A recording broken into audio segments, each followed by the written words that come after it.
My grandparents were from Knott County. My grandfather worked in shaft mine coal. He said, I shoveled coal for 42 cents a ton. So he'd be down the shaft mine, and every ton that he'd make, he'd get 42 cents. Of course, this is back in the 1910, 20.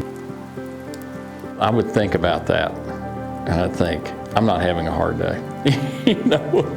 I got 300 head to check. It's not a hard day. So I always had those people, very diligent, utilitarian, but it gave me that sense of purpose. It's an honorable thing to do, is take care of your family and to take care of those around you. I grew up in Paris, Kentucky. I spent one summer pulling tobacco plants out of the tobacco bed, and I thought, I really need to go to vet school. And I set up in Paris for about 10 years practicing. The extension agent at that time in Bourbon County, he said, we got all this grass, we need some more cattle on it.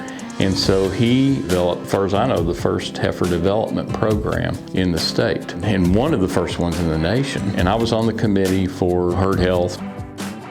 I really loved my beef cattle work. I called a friend of mine, and she goes, Morehead State just called, looking for a large animal instructor in their vet tech program. I'm your guy.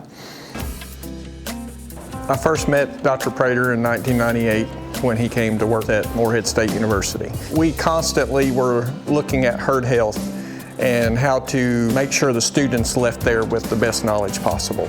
I was always looking for opportunities to get the kids outside of the strict laboratory classroom setting.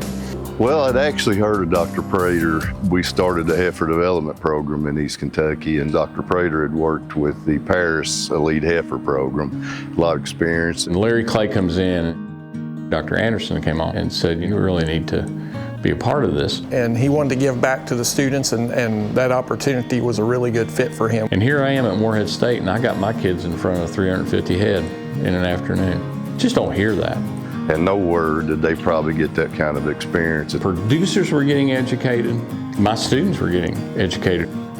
The animals leaving that facility looked good.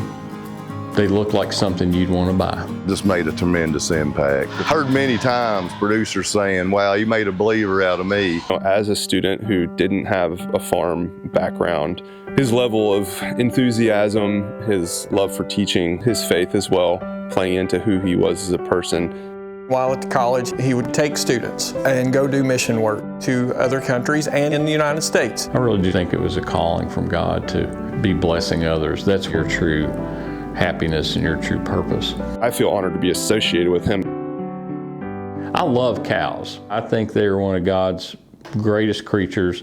Anything that can eat kudzu and dodge copperheads up in the hills of eastern Kentucky and can make a nice T-bone steak, there's some divine engineering in that.